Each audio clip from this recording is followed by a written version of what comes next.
Hola, ¿qué tal? Muy buenas tardes. Ya estamos en Entre Líneas, el programa de análisis y debate de ideas sobre los principales acontecimientos noticiosos de la agenda nacional e internacional. Este domingo, el presidente Andrés Manuel López Obrador rindió un mensaje con motivo de su primer informe de gobierno, aunque pues tuvo que encontrarse también otro título para el mensaje pronunciado hoy en Palacio Nacional, porque pues se trataba, dijo el gobierno de México, del tercer informe al pueblo, entendido que el de los 100 días fue el primero, el del pasado 1 de julio, cuando se cumplió un año de la victoria de López Obrador en las elecciones presidenciales del año pasado, fue el segundo, y este sería el tercero. Así que este mensaje tuvo dos títulos: mensaje del primer informe de gobierno y mensaje del tercer informe al pueblo de México. Bueno, pues asumió la presidencia de la República el presidente López Obrador el pasado 1 de diciembre. Se cumplieron hoy exactamente, se cumplen 9 meses, y en este día pronunció este mensaje de 1 hora con 37 minutos en Palacio Nacional frente a invitados especiales, y ahí el presidente se encargó de definir lo que para él es la cuarta transformación. Dijo que después de 9 meses estaba claro que lo sucedido en México es la confirmación de que no se trata solamente de un cambio de gobierno, sino de un cambio de régimen. Y el presidente pues fue muy enfático en hablar sobre lo que para él es la responsabilidad del Estado, que a diferencia de la época neoliberal, así lo dijo, pues no es solamente propiciar las condiciones para que crezca la economía, sino generar desarrollo y redistribuir el ingreso. Fue uno de los mensajes principales en este discurso, en este mensaje de 1 hora con 37 minutos, que fue interrumpido 41 veces por aplausos de los asistentes, y en el que el presidente, pues al final de su mensaje tuvo palabras para la oposición. Dijo que le daba gusto que esta no hubiese podido reagruparse, y la señaló, entre otros calificativos, como reaccionaria, conservadora, y que estaba un tanto nerviosa. Vamos a hablar sobre lo realizado, lo dicho en este mensaje el día de hoy. Hace unos momentos en Palacio Nacional, terminó a las 12:37, hace cosa de pues menos de 1 hora, y vamos a hablar de él con nuestros invitados en la mesa esta tarde, entre ellos Vianey Esquinca. ¿Cómo estás? ¿Cómo estás, Pascal? ¿Qué tal, Vianey? ¿Cómo te va? Buenas tardes. Hola, Vianey. Gracias. ¿Qué tal, Ivonne Melgar? ¿Cómo estás, Ivonne? Pascal, buenas tardes a la mesa. Hola, José, buen día. ¿Cómo estás, Pascal? Buenas tardes. Sí, ya tardes, ¿no? Ya tardes. Sí. Tardes a todos. Y Martín Espinosa. ¿Cómo estás, Martín? Muy bien, Pascal. ¿Cómo están, compañeras? Pepe. Ivonne, a ver, de saque, ¿qué te pareció este mensaje? Diría que lo bueno, lo subrayable es que no hubo otros datos en economía y en combate al crimen organizado. Se reconoció. El presidente reconoce que hay dice, no hay recesión, pero sí no estamos creciendo, reivindicando lo que tú apuntabas en un inicio. Se trata de una mejor redistribución y dice, necesitamos darle valor al desarrollo.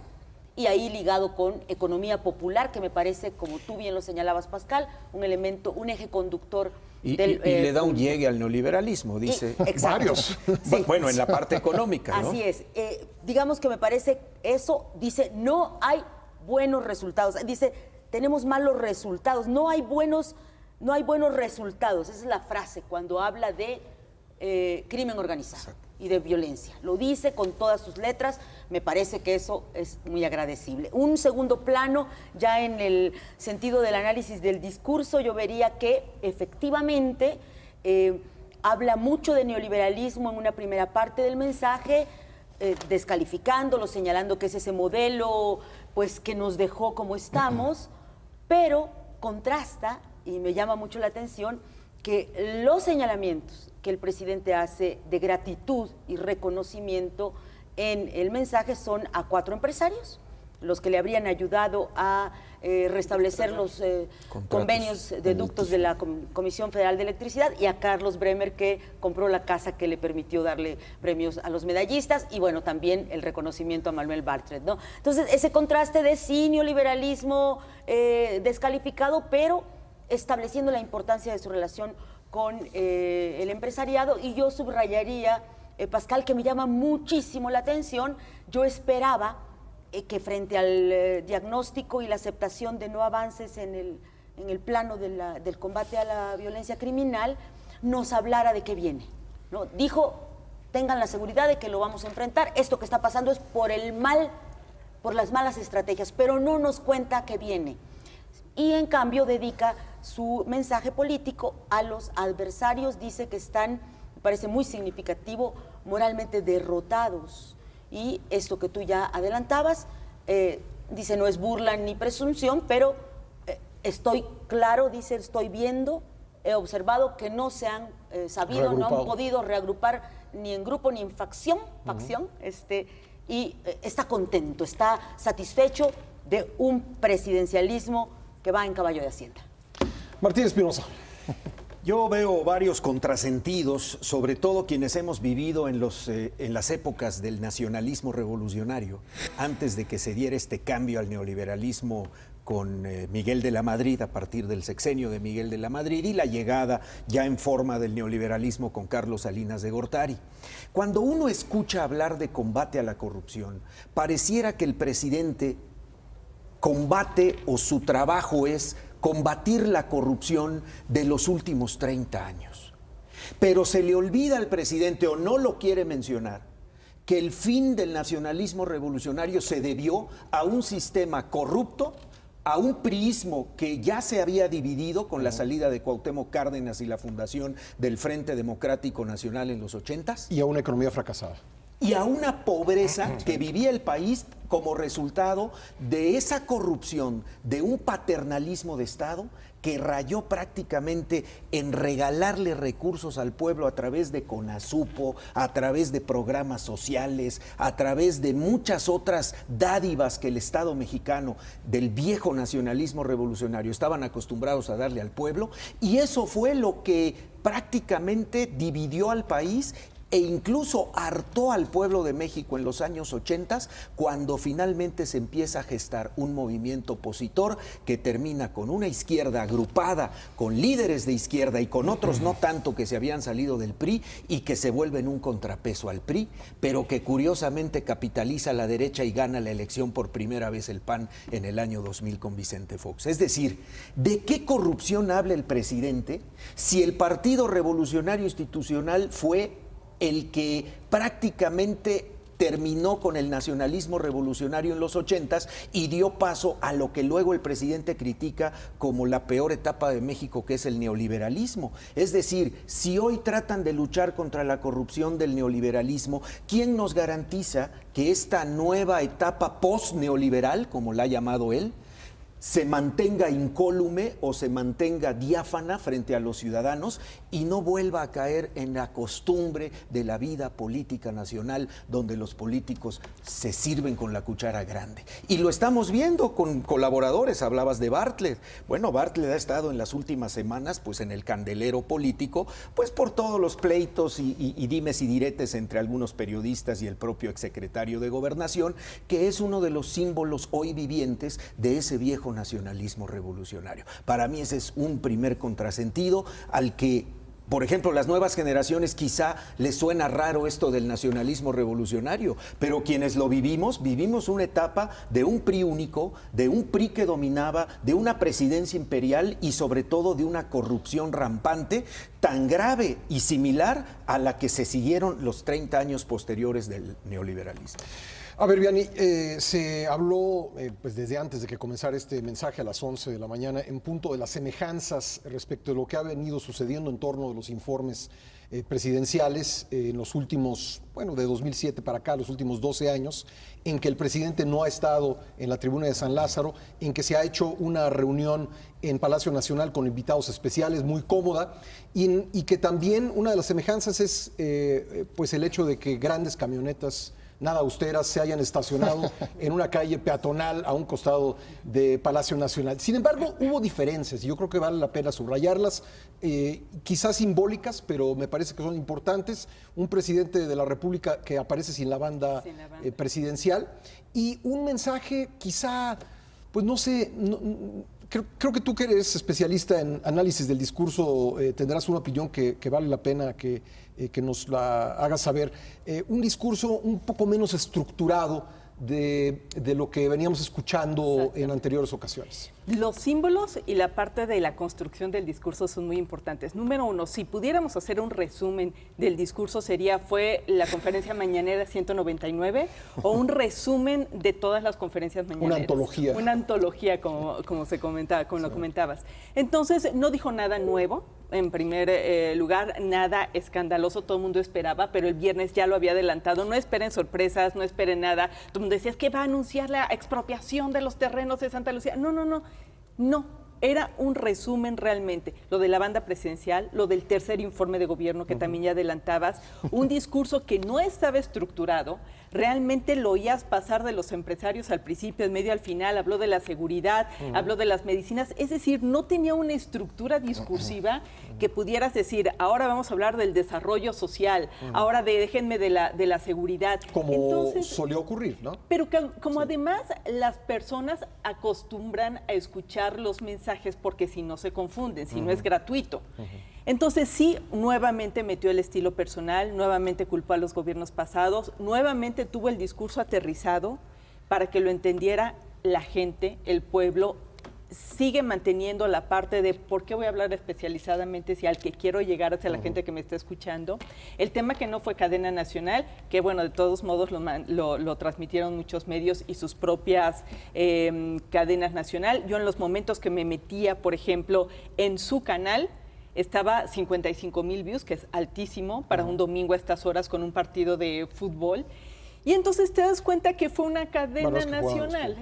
Bueno, o sea, a lo mejor porque eran los Pumas, Pumas y Toluca, entonces te estás dando cuenta de muchos, su estilo personal presente en todo momento, su discurso muy similar, sin sorpresas, las mismas frases, tan así que los que escuchamos todos los días las conferencias podíamos acabar la frase siguiente, ¿no? Y entonces La cita del presidente Juárez, que muchas veces la ha mencionado. Lo de la corrupción y la impunidad. El propio tocar madera. Tocar madera, que lo hace constantemente. Entonces lo que vimos fue simplemente una ampliación de lo que había estado diciendo, sin sorpresa, sin nota adicional a lo que han estado comentando ustedes, pero realmente yo veo que fue fiel a su estilo. Y sin un discurso con flujo ni narrativa adecuada. Estoy viendo que Pepe Buendía no está totalmente de acuerdo. No, esta vez sí estoy bastante de acuerdo.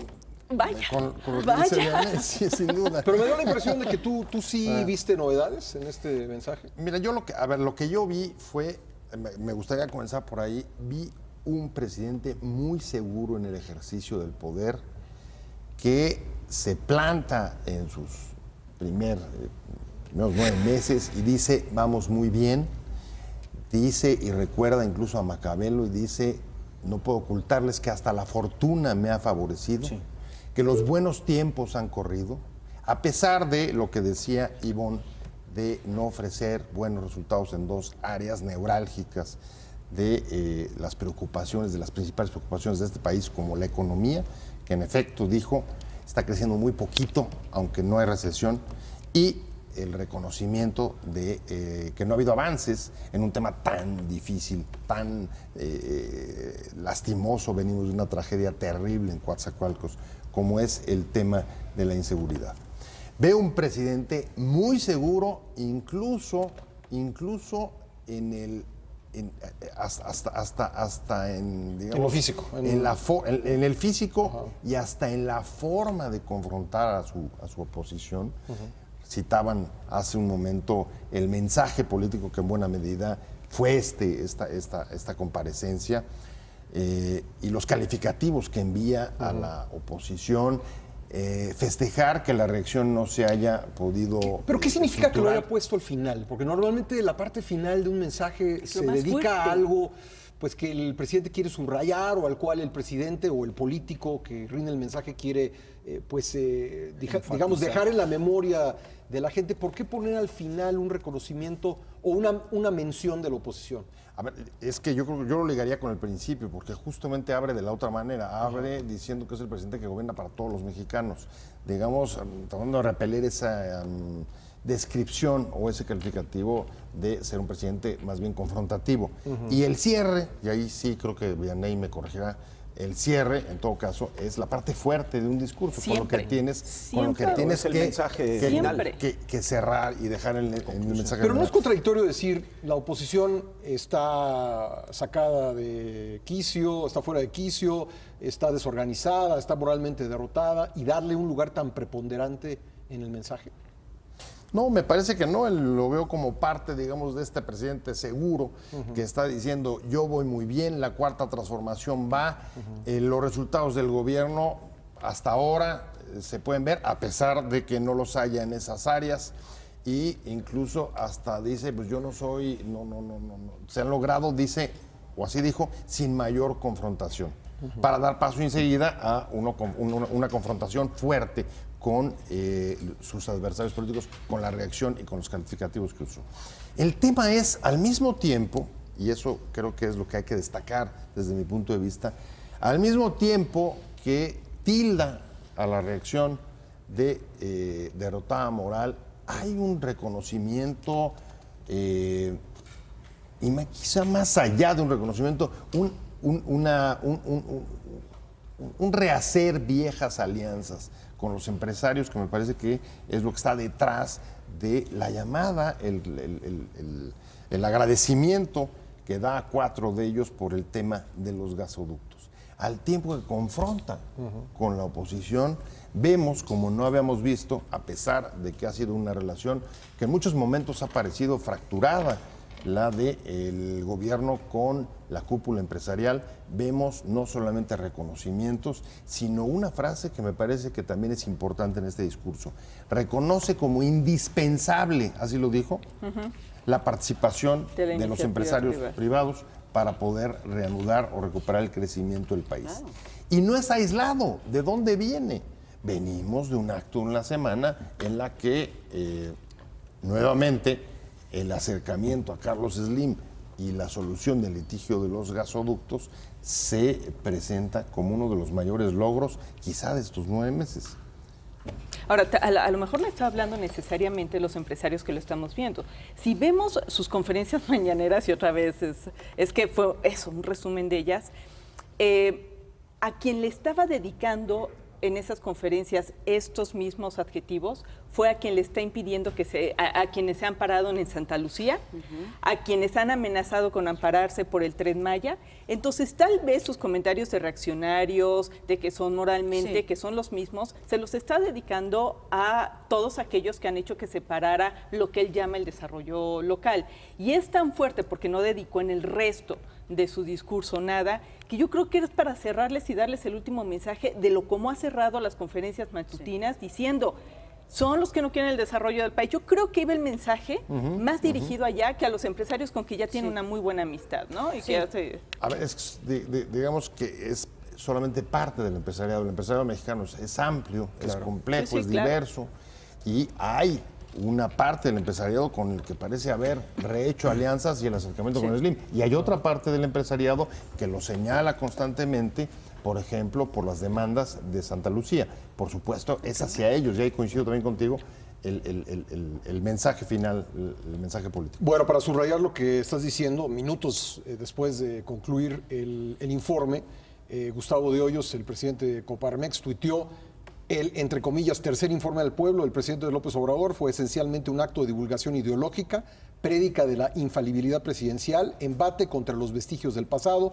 veneración del Estado benefactor. Habrá que revisar el verdadero primer informe de gobierno de México. Es decir, no son todos los empresarios. No, sin duda. Es que no se nos olvide, Pepe, y a todos los de la mesa, que en México hay 2 sectores empresariales. El sector ideológico, que ha luchado durante muchas décadas, vinculado a aquel neopanismo que ganó la presidencia en el año 2000, vinculado a Coparmex, que es un empresariado más ideológico y menos pragmático, pues. Y el empresariado pragmático, que son los que realmente manejan los capitales, con los que Andrés Manuel tiene muy buena relación, no así con los empresarios ideológicos de la vieja Coparmex, que son pues mucho más fieles a sus principios de derecha y sobre todo quienes impulsaron mucho el que el PAN ganara la presidencia a finales del siglo pasado, ¿no? Sí, pero Bueno, tenemos que hacer una pausa, Ok, Ivonne, sí. y regresamos inmediatamente contigo y para seguir esta discusión sobre el mensaje presidencial con motivo del primer informe de gobierno. Ya volvemos. Ya estamos de vuelta en Entre Líneas y estamos hablando sobre el mensaje presidencial de esta mañana con motivo del primer informe de gobierno. Hizo grandes definiciones de la cuarta transformación. Dice el presidente que en 9 meses ha quedado claro que no se trata solamente de un cambio de gobierno, sino de un cambio de régimen y definió su visión de gobierno con las siguientes palabras. Dijo que buscaba la austeridad y la honestidad como forma de vida y de gobierno, porque nada ha dañado más a México que la deshonestidad del gobierno. ¿Cómo vieron ustedes las definiciones presidenciales respecto de sus objetivos? mira, yo creo que, digamos, donde yo le vi más fuerza novedosa en términos de la coyuntura, lo subrayaba al principio, es en esto de la economía popular. Incluso adelanta, y creo que eso es un poco nuevo, que una vez que se limpien las finanzas públicas, habrá más dinero para el fortalecimiento del campo. Y habla de la importancia de entender que el campo no es solo aquel que está sembrando, sino todo Claro. un sistema de vida. Claro. Y, es decir, empieza el presidente como teórico, constructor y líder de esta cuarta transformación, a aportarle ciertos conceptos nuevos o más fortalecidos de la economía popular para justificar y explicar en una coyuntura donde ya nos dijo el viernes pasado el secretario de Hacienda, Arturo Herrera, que no vamos a crecer, donde ya nos dijo el Banco de México que no vamos a crecer. En esa coyuntura el presidente empieza a construir ese discurso del crecimiento. Y yo creo que lo engarzo ahora con a quién le está llamando conservadores, que están descolocados y que no se van a salir con la suya. Y creo que tiene que ver con esto de la economía también, tiene que ver con este escenario de recesión que viene, porque ya lo pronunció frente a los legisladores de Morena el propio secretario de Hacienda el viernes pasado, y dijo algo clave, que yo creo que aquí el presidente sí sabe que, como dicen en los corrillos de la grilla empresarial, los empresarios actúan como Carlos Salazar Lomelí, pero piensan como Gustavo de Hoyos. Bueno, gracias, Ivonne. Tenemos en la línea telefónica a nuestro compañero Jorge Fernández Menéndez, columnista del periódico Excelsior. Jorge, ¿cómo estás? Buenas tardes. Buenas tardes, ¿qué tal, Pascal? Qué gusto saludarlos a todos los amigos de la mesa, a todos los amigos del auditorio. ¿Qué te pareció este mensaje, Jorge? Coincido en parte con lo que decía Ivonne ahorita, y creo que sin embargo, creo que va más allá. Hay en todo el mensaje, si uno va al fondo del mensaje, un tema que es muy del estilo personal de no solamente de gobernar, sino de ser del presidente López Obrador, que es un poco el estilo de la espiritualidad, ¿no?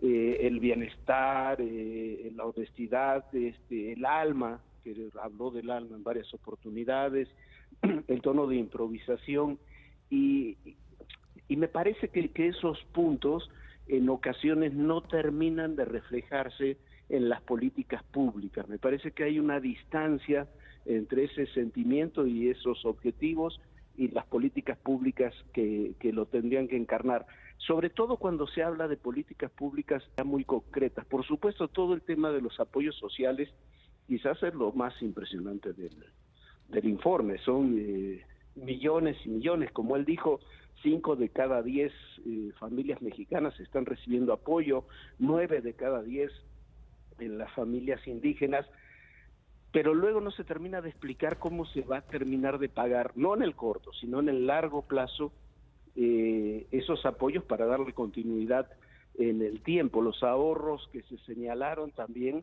no alcanzan para pagar todo eso. Se necesita crecimiento, por más que el presidente diga que, bueno, minimice, que eso es poco estadístico, el crecimiento económico es muy importante, se enlaza con lo que decía Ivonne ahora. el gobierno sabe que el crecimiento va a ser pobre este año y va a ser pobre el año siguiente, y va a ser todo un desafío asumirlo eso en una lógica de fuertes programas sociales. Y el otro punto que quizás me parece lo que más dejó a deber el informe, teniendo otros capítulos buenos, es el tema de la seguridad.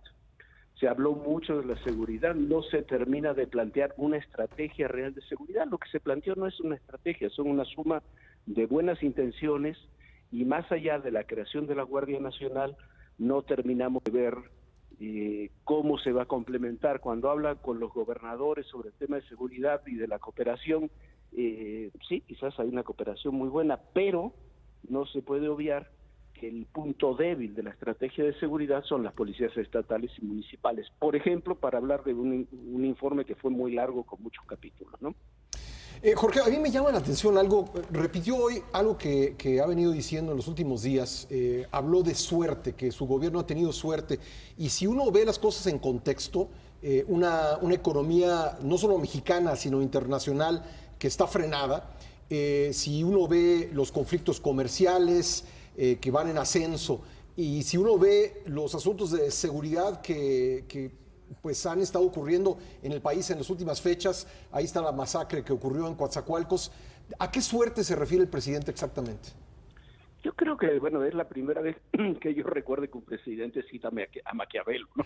En un informe, pero más allá de eso, que además me parece de buen gusto citar a Maquiavelo, más allá de eso, yo creo que sí que ha tenido suerte el presidente. Suerte porque todos estos capítulos que tú señalas y muchos más, no se han trasladado a su popularidad personal y no se han trasladado tampoco. Yo creo que se equivoca el presidente cuando dice que sus enemigos están moralmente derrotados. Quizás están golpeados por la propia realidad, por los resultados electorales, pero quienes no piensan como él siguen teniendo un porcentaje muy alto de opiniones en el país, y precisamente ha tenido suerte y le ha ido bien por lo mismo que él reconoce, por ejemplo, con los empresarios. Los empresarios siguen en la medida de lo posible invirtiendo, siguen pagando sus impuestos, no ha tenido ninguna rebelión. La gente, cuando uno ve las encuestas y no está de acuerdo con temas muy concretos como la desaparición del seguro popular o de las estancias infantiles, tampoco han tenido reacciones virulentas. Entonces, en eso ha tenido suerte el presidente. Suerte y trabajo, hay que decirlo. Es un presidente que trabaja mucho, está todo el día metido en sus temas, su discurso le llega a la gente, sin lugar a dudas, y por eso también la diferencia entre su popularidad personal y la aceptación de algunas políticas públicas que se demuestran en todas las encuestas que se han publicado la última semana. Pues Jorge, muchas gracias. No, gracias a ti, es un placer estar contigo, Saludos. con todos ustedes. Gracias Saludos a a Jorge Jorge Fernández Menéndez. Bueno, sobre temas coyunturales, temas que han generado mucha discusión, temas informativos como por ejemplo las medicinas, ahí el presidente pasó por encimita, ¿no? Yo creo que ahí hay otro reconocimiento, Ivonne, tú hablabas de los reconocimientos, creo que ahí el presidente dijo, si los alimentos y bebidas, y dijo, no voy a calificarlos, pero suponemos que se refería a los llamados alimentos chatarra, se distribuyen en todo el país, ¿por qué no habrían de distribuirse los medicamentos? Dijo el presidente, necesitamos un mejor mecanismo de distribución. Ahí sí no volvió a la confrontación de los últimos días, incluso el fin de semana cuando dijo, primero dijo el viernes que qué sociedad era esta en la que un médico que está viendo morir a un paciente no sale y compra de su bolsillo la medicina de su paciente, pero luego fue más allá y dijo que las críticas de días recientes por el desabasto de medicamentos se debía a la voracidad de las empresas farmacéuticas. En nada de eso, a nada de eso se refirió hoy en su mensaje. Sí, porque hay una evidente paralización de todo el sistema de distribución médica en el área de salud, porque efectivamente en gobiernos anteriores algunos laboratorios tenían el 100% de la distribución de esos medicamentos. Cuando se vienen las sanciones y cuando se viene la inhabilitación de algunas de estas empresas farmacéuticas, sobre todo mexicanas, en la distribución de los alimentos, se dan cuenta pues que era el riesgo de que nada más una o dos empresas se encargaran de distribuir en todo el país esos medicamentos. Y efectivamente, yo creo que el presidente no entra en debate o no vuelve a subirse al debate en este informe, porque hay una realidad de que hay que mejorar, y él lo reconoce, la distribución de medicamentos. Cuando habla de que hay que mejorar la distribución de medicamentos a nivel nacional, asume tácitamente pues que hay deficiencias a la hora de que esos medicamentos lleguen. Entonces, el presidente considera que no hay, o sea, vamos, él no tiene elementos para desmentir a la realidad que efectivamente está comprobando, y lo vimos en días pasados con la crisis de los niños enfermos de cáncer. No hay argumentos para rebatir ese tema de la falta de distribución de medicamentos, porque a la hora de sancionar a las dos empresas que manejaban toda la distribución, obviamente hay un vacío en la distribución, y el presidente hace un llamado a que se mejoren los sistemas de distribución. Yo creo que siendo más democráticos a la hora de distribuir las responsabilidades en las diversas empresas farmacéuticas. Parecía también que no toque ese tema porque el mensaje político que dio hoy en la mañana no estaba destinado a ese público ni a entrar a ese debate. Creo que en términos generales el eje o el destinatario del discurso era justamente decir que todos aquellos o grupos o sectores que pudieran resistirse o poner obstáculos a la cuarta transformación estaban perdiendo la batalla. Exacto. Porque, y de ahí la importancia de la parte final del mensaje, porque dijo, la cuarta transformación va caminando y vamos venciendo. Así y prueba de ello es que ni siquiera los que se opongan han podido reagruparse. Creo que ese es el destinatario de un mensaje eminentemente político. ¿Para qué meterse a discutir con los laboratorios? Claro. En un contexto además en el que, esa es la otra, lo que pone también sobre la mesa es un reconocimiento a que las alianzas o la necesidad de establecer relaciones con justo el sector empresarial son indispensables, sobre todo por la recesión que se viene encima. Parece que tenemos un presidente no solamente ideológico, como dice Gustavo de Hoyos, sino bastante pragmático. Muy pragmático. Y que sabe adaptarse para sobrevivir cuando los vientos cambian de rumbo, como hoy en la economía internacional. Y que lee muy bien los momentos, las encuestas. Si revisáramos todas las encuestas que se dieron a conocer toda esta semana, veríamos que todavía tiene una alta popularidad, se podría comparar con otros presidentes en el primer año, pero también si ustedes escuchan el discurso exacerbó aquellos puntos en donde las encuestas le dan muy buena calificación, como la honestidad, Sí, el combate a la corrupción. el combate a la corrupción dedicado a la pobreza, y por otro lado también hay otros temas en que las mismas encuestas y la percepción son muy críticos con él. Por ejemplo, la seguridad, por ejemplo, la economía, sobre todo lo que tiene que ver con la inversión extranjera que lo toma, por supuesto con el tema de las medicinas. Entonces, si tratáramos de traspolar el mensaje que dio hoy López Obrador seguramente analizó qué era lo que estaba bien y esos fueron los puntos que más comentó a lo largo de su discurso. Por ejemplo, no habló de las estancias infantiles, ¿no? De pasadita, que se da directo. Que se da directo, Sí, como sí. todos los programas, pero es uno de los temas que peor calificado estaban. Habla del aeropuerto, pero el aeropuerto solamente para justificar su No habló de decisión. corrupción ahí, ¿eh? No habló. Ahí habló que Algo dijo bien que iba a ser más caro, que se iba a hundir, pero nunca dijo. Yo ahí tengo Cuestiones un apunte. técnicas, así Justo mi es. Habló de siguiente cuestiones apunte es de técnicas, no habló de corrupción. Pero en términos- justamente en el torno al tema, ¿por aeropuerto. qué lo han estado? Uno de los puntos era combate a la corrupción, pero no combate a la impunidad.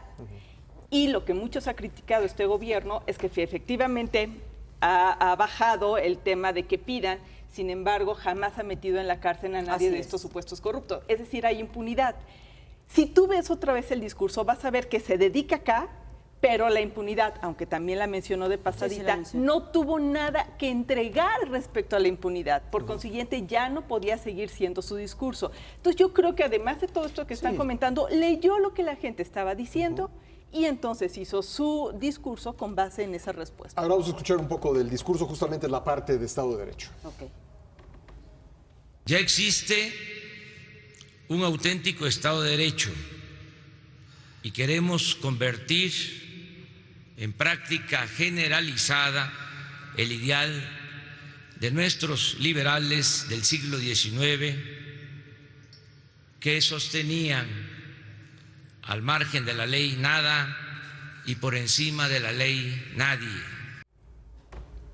Bueno, no es novedad, porque lo ha venido haciendo pues, desde mucho antes de ser presidente, pero referencias varias a los liberales del siglo XIX y a Benito Juárez, ¿no? Lleno el discurso de estas referencias. Y, perdón, yo sí quería continuar el tema de Vianey Esquinca, porque a mí me parece que las dos grandes ausencias del mensaje, que es evidentemente político y coincido con Pepe Buendía, es un mensaje a quienes están resistiendo a los cambios. Punto y aparte, diciéndoles, estoy listo, no se levantaron ni se van a levantar, están fracasados.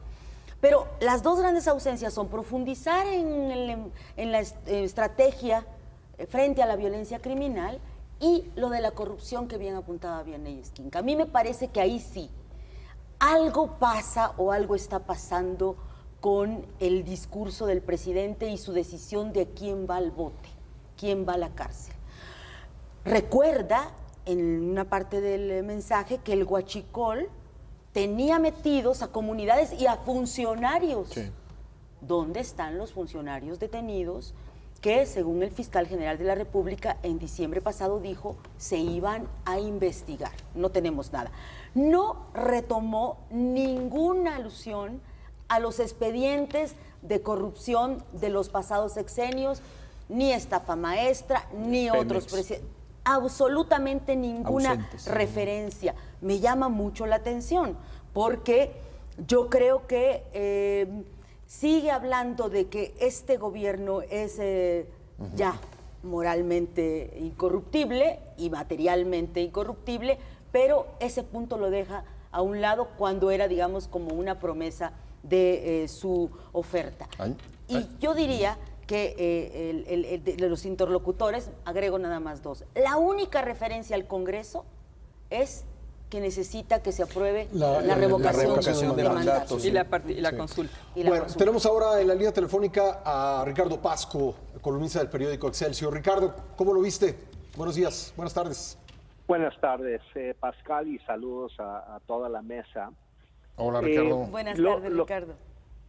Lo que me llamó la atención fue prácticamente el primer comentario que hizo el presidente, insistiendo en la separación entre el poder económico y el político. Con eso abrió. Abrió con ese tema, y eso me llamó mucho la atención, porque me hace pensar, conociendo a López Obrador, que es algo que le ha irritado mucho la manera en que se ha manejado este tema de la famosa foto de él con Carlos Slim resolviendo el tema de los gasoductos. Y evidentemente es una imagen que va completamente en contra del tono del discurso de hoy. Y entonces para él era obviamente fundamental empezar con ese tema como una suerte de desmentido de la insinuación de la foto, de la insinuación de la imagen, de que en realidad él está de alguna manera en un contubernio con el poder económico por haber resuelto este tema. Ya incluso después, en otro momento, felicita incluso a Bartlett y demás, pero en realidad, como todos sabemos, lo que Carlos Slim sí logró junto con otros empresarios y las empresas fue un acuerdo leonino.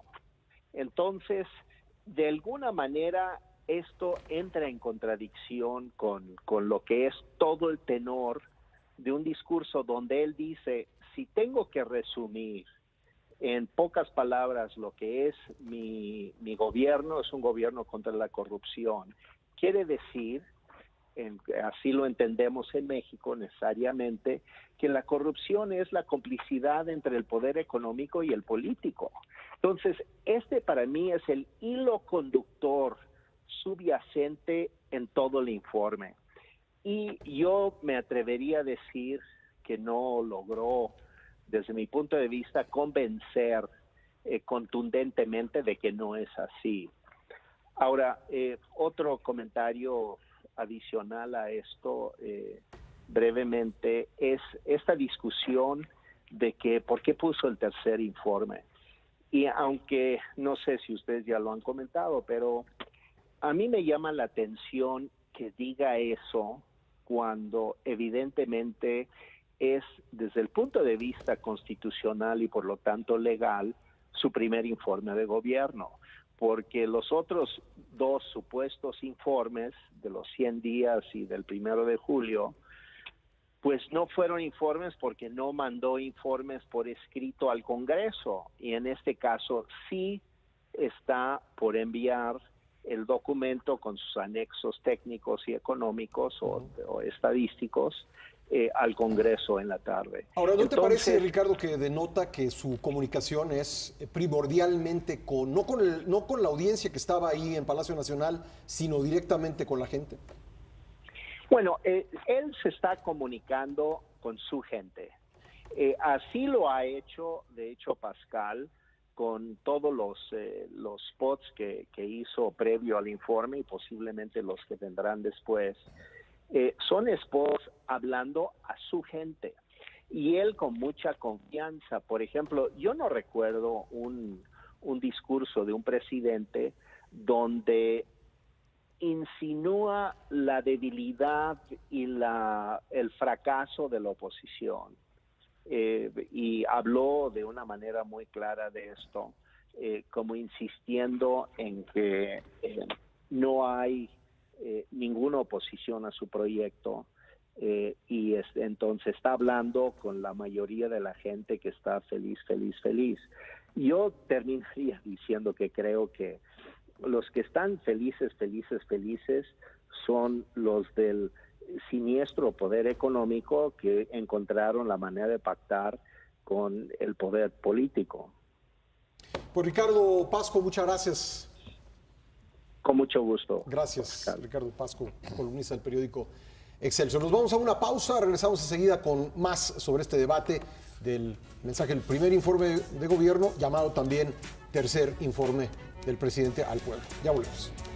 Una buena parte del mensaje del presidente López Obrador dedicado a lo económico, las finanzas públicas, habló de un presupuesto equilibrado que se va a mantener y eso se va a reflejar en el presupuesto de egresos 2020 que se enviará dentro de unos días a la Cámara de Diputados. Y para hacer un análisis de los aspectos económicos de este mensaje, nos acompaña por la línea telefónica David Páramo, columnista del periódico Excelsior y colaborador de Grupo Imagen. ¿Cómo estás, David? Pascal, ¿cómo estás? Muy buenas tardes, Martín. Ivonne, muy buenas tardes. Y el David. presidente usa esta versión plus, esta versión como un evento especial de sus conferencias mañaneras para reiterar básicamente lo que han sido sus mensajes. En los últimos días, ante el estancamiento de la economía, pues dejó de ser el crítico que era del Producto Interno Bruto. Gran parte de su campaña se basó en decir que llevábamos 36 años sin crecer, que las políticas neoliberales no funcionaban, que eran la medida del fracaso de la economía nacional. Sin embargo, ante los hechos, ante el muy pobre crecimiento de la economía, hoy el presidente dice, no estamos aún en recesión. El usar el todavía no estamos en recesión marca un primer mensaje, porque los hechos económicos dicen que México eventualmente podría o caer en recesión en este tercer trimestre o tener un crecimiento del 0.4% del Producto Interno Bruto. Entonces habla ya de eso y habla de otro tema. Habla de la mejor distribución de la riqueza. Ciertamente el Fondo Monetario Internacional y en México el INEGI han sido muy insistentes en decir que hay que ver más allá de los números, que hay que poner otros criterios para hablar del crecimiento y el desarrollo en las economías. Hace unos días Gerardo Esquivel, el subgobernador de Banco de México, decía: puede haber crecimiento sin desarrollo, pero no puede haber desarrollo sin crecimiento. El presidente trata de justificar los pobres números en materia de crecimiento diciendo tenemos más desarrollo, quedándose con el aumento del 16% al salario mínimo y quedándose con algo que no se puede medir. No hay encuestas recientes de ingreso-gasto ni de bienestar que permitan decir si no hemos crecido, hemos aumentado. Habla de los 300,000 empleos creados en el año, que es una disminución sustancial con el año anterior y con la última década en materia de crecimiento. El presidente también reitera los mensajes de corto plazo. Creo, como decía Ricardo Pasco, que está muy molesto el presidente, se siente incómodo con la gran presencia que tuvo Carlos Slim en resolver el tema de los gasoductos y en esta separación del poder económico del poder político. Y en aquella conferencia, Carlos Slim dijo: todavía vamos a ver qué pasa con el aeropuerto de Texcoco. Y hoy el presidente aprovecha para hundirlo, para enterrarlo, para decir: eso no va a pasar, sea como sea, no va a pasar, porque es un acto fundacional de su gobierno. Oye, pero bueno, en cuanto a esta hipótesis de que no le gustó la imagen que se proyectó en esa conferencia mañanera hablando de cómo se resolvió el conflicto con las empresas constructoras de los gasoductos, ahí habría que decir que fue él quien los invitó a la mañanera, ¿no? Y fue él quien le dejó usar el atril, y fue él quien pidió aplausos al estilo de Enrique Peña Nieto. Fue él, fue un error. Es algo que ha sido marca de este gobierno. Ellos se meten en asuntos complicados y luego se molestan a la salida del asunto complicado. El tema de los gasoductos es clarísimo. No había problema, Bartlett hizo un problema y hoy termina siendo al único que le dijo: no te preocupes, Manuel. El único funcionario del gobierno mencionado por nombre en el mensaje del día de hoy, Manuel Bartlett. Porque parecería que es alguien que debería salir del gobierno, no solo por las acusaciones que, como todas, deberían ser probadas ante los tribunales, de fallas en su declaración patrimonial, sino por el haber causado un problema como el que causó, que junto con el tema del aeropuerto han sido los que han detenido a la economía. Arturo Herrera, el viernes pasado, el secretario de Hacienda, pues decían los legisladores, uno de los temas que ha afectado el crecimiento del país es justamente no haber desarrollado el aeropuerto de Texcoco, y hoy, insisto, el presidente retoma el tema para decir: ese tema está muerto, al costo que sea, pero está muerto. David, muchas gracias. Gracias, buenas tardes. David Páramo. Buenas tardes, David. Martín. Yo nada más quisiera enfocarme en la parte de seguridad. Ahí veo otro contrasentido. Cuando el presidente dice la política neoliberal que fue atacar al crimen organizado fue devastadora para el país. Generó muchos muertos, generó destrucción del tejido social, más familias separadas, más gente metida a temas de delincuencia, etcétera.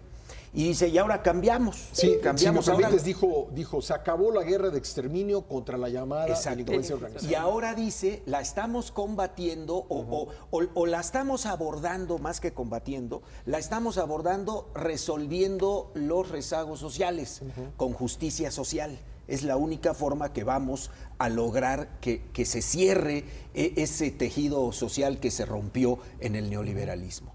Yo pregunto, en los últimos meses, 2019 se perfila para ser el año más violento, no solo del actual gobierno o de los anteriores, sino de un siglo. Y eso preocupa. Me podrán decir: es que todavía es la inercia del neoliberalismo lo que sigue afectando a muchas comunidades, como lo que está pasando en Veracruz, que prácticamente todos los días vemos colgados, muertos, ejecutados, incendios, balaceras, etcétera. Es decir, o sea, no creo yo en que una inercia de 30 años se pueda combatir efectivamente en 9 meses, pero tampoco veo, como decía Jorge Fernández, una claridad en la política de contención del tema delictivo en el país. Tenemos ahora en la línea telefónica a Juan José Rodríguez Prats, consejero nacional del PAN y articulista del periódico Excelsior. ¿Cómo estás, Juan José? Pues a tus órdenes. ¿Cómo viste el Dime mensaje? ¿Por dónde comienzo? Mira, déjame hacer un poco de historia. El informe era parte de un ceremonial de un sistema político. Todo poder requiere de un ceremonial, requiere de un ritual.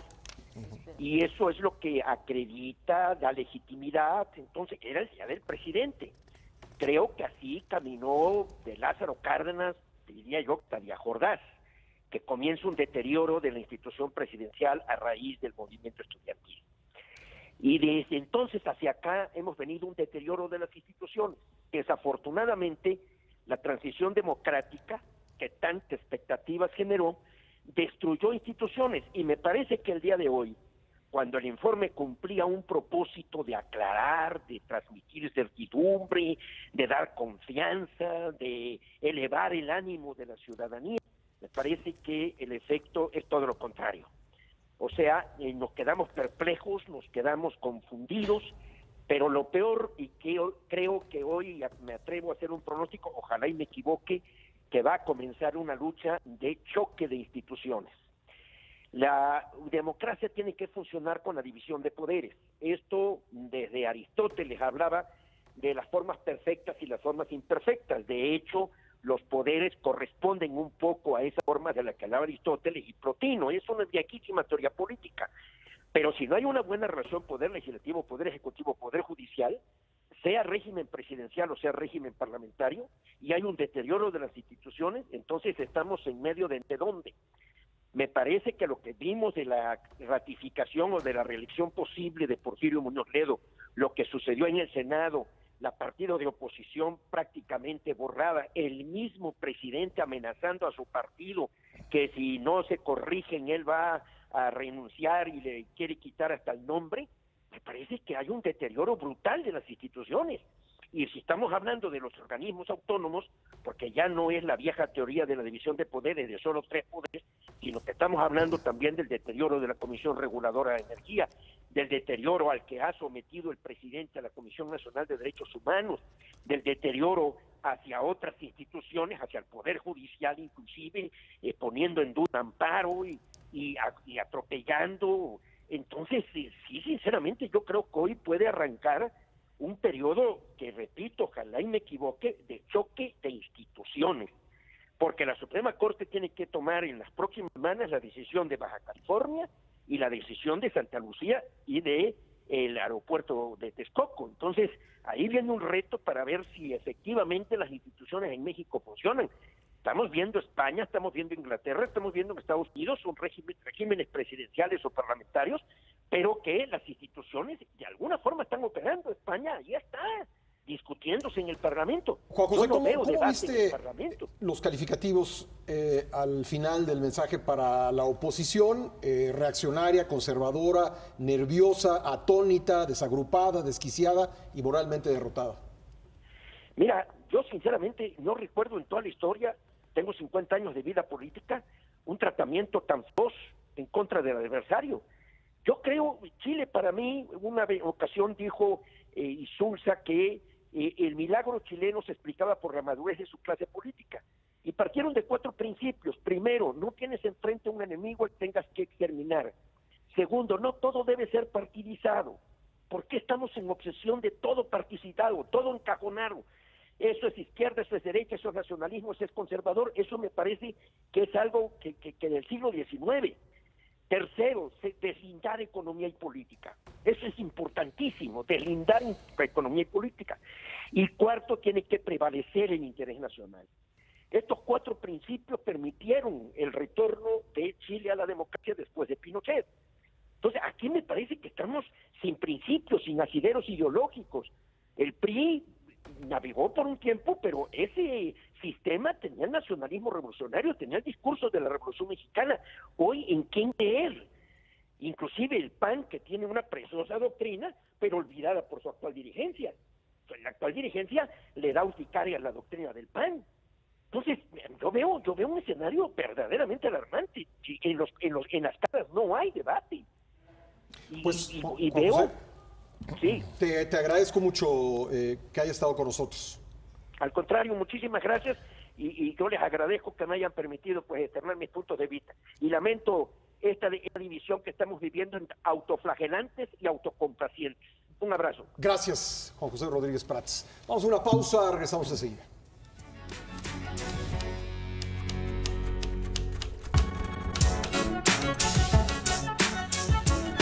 ¿Le gusta el aspecto de una pared recién pintada? ¿O un cielo raso? ¿O una cerca? ¿Pero detesta pintarlos por todos los derrames y goteos que ocasiona? ¿Pasa más tiempo yendo y viniendo a cargar pintura, subiendo y bajando de la escalera de lo que pasa pintando?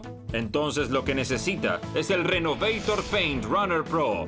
El sistema de pintura profesional, rápido y fácil, capaz de transformar el aspecto de toda una pared, un cielo raso o una cerca en solo minutos, sin ningún goteo ni derrames ni idas constantes para recargar pintura de la bandeja.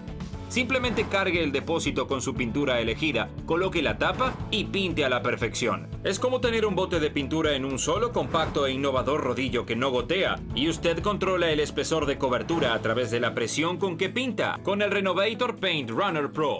Imagine pintar toda una pared en solo 5 minutos o un ambiente entero en solo 20. Use cualquier palo de escoba viejo para pintar rápidamente todo el cielo raso, sin preocuparse porque se derrame ni una gota de pintura. Ahorrará tiempo y dinero sin tener que desplegar esas telas para pintura que no siempre recogen toda la pintura que se derrama con esos anticuados rodillos. Con el Renovator Paint Runner Pro, virtualmente eliminamos el tiempo de preparativos, permitiéndole ahorrar tiempo y dinero. El secreto detrás de esta asombrosa y nueva tecnología es su innovador rodillo de microfibra, el que combinado con el sistema de distribución hacen que el Paint Runner Pro libere la pintura de un modo perfecto, con una precisión casi mecánica, brindándole una cobertura perfecta. Con el Renovator Paint Runner Pro es fácil como verter y pintar una mano perfecta, aún en las superficies más rugosas. Y limpiarlo es tan fácil como ponerlo bajo el grifo. Además, se guarda en la mitad de espacio que un rodillo común. Podrá tener su propio Paint Runner Pro con una bandeja de apoyo en su propio hogar a un precio promocional, llamando al número en pantalla. Aproveche esta oferta única para televisión. Las operadoras lo están esperando. ¡Llame ya!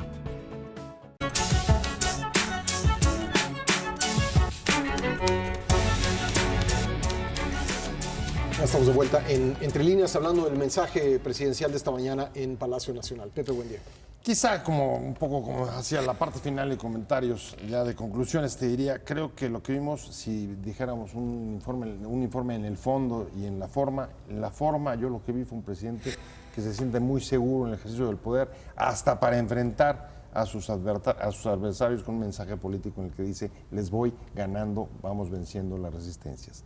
Mientras que en el fondo lo que veo es que en temas centrales como la seguridad, el crecimiento o incluso la impunidad, se empieza a acotar el margen de maniobra del presidente. Y lo veo, por ejemplo, en el caso de la seguridad, en el que ya hay un reconocimiento, incluso previo, sobre el nulo avance que había habido en esta materia hasta ahora. Pero está también el tema de la impunidad, y lo comentaba Ivonne, tiene judicializados buena parte de los expedientes, como le recordó Gers Manero, el fiscal, hace unos días, y no se refirió, no hubo más que silencio. Creo que ahí tiene una papa caliente que nos tendrá que haber dicho, y qué es lo que va a pasar, ¿no?, con esa judicialización de los casos, y que se convierte pues un poco en una bomba de relojería para el propio gobierno si no conducen a nada. Y el tercer punto, crecimiento en la economía. Reconoce, y me parece que ese es el otro tema fundamental de este informe, que tiene que ir con los empresarios con los que trata de rehacer alianzas para enfrentar los tiempos que vienen. Vianey.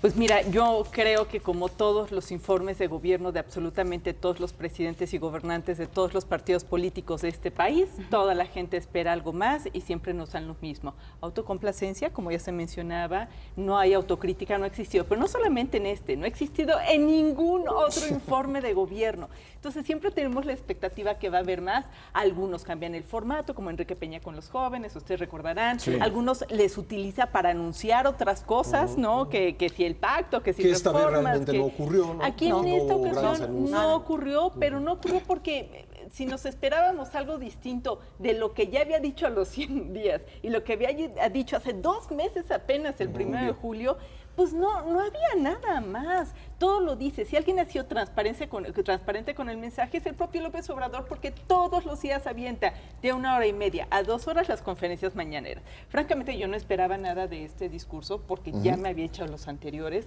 Entonces, no, yo creo que Y él mismo siempre había va a haber- dicho que no iba a haber, nada. espectacular. Entonces yo creo que, como suele suceder, va a haber muchas críticas de lo que cayó, de lo que no dijo, de lo que matizó, de los otros datos.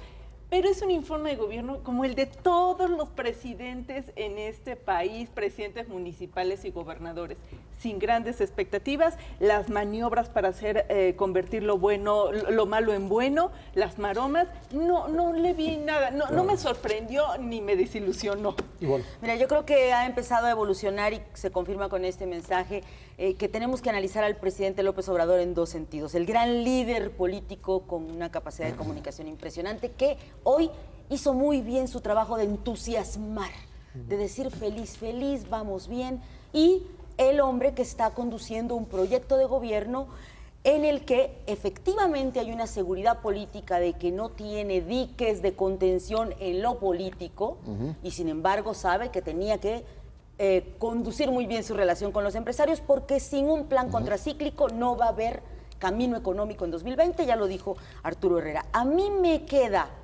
la duda de a dónde vamos y creí que íbamos a tener una incógnita despejada en el mayor déficit de estos 9 meses, que es el combate a la violencia criminal.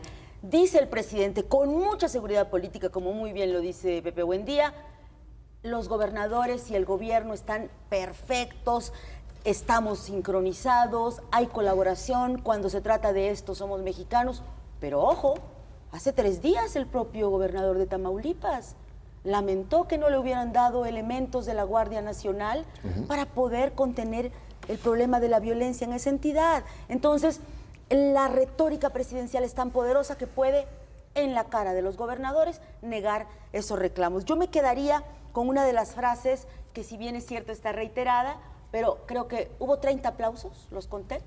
41.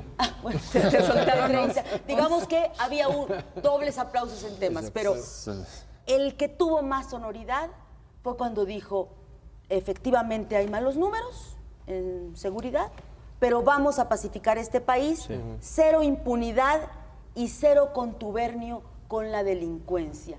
¿Qué quiere decir? Como si ya no va a ser un Estado que extermina a la llamada delincuencia organizada, que también ha dicho que es pueblo. Nos queda una gran incógnita. Yo espero que esta tarde, cuando se entregue la ley de amnistía, tal vez haya un poquito de luz en ese tema.